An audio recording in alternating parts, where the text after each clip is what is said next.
Hi guys! So today's recipe is the iced qahwa. The Middle East is known for its very hot summer days, so nothing beats the heat better than delicious iced qahwa.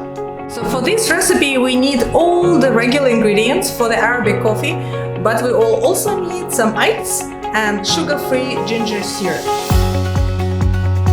First we prepare a mug with ice, and now we'll pour our classic Arabic coffee.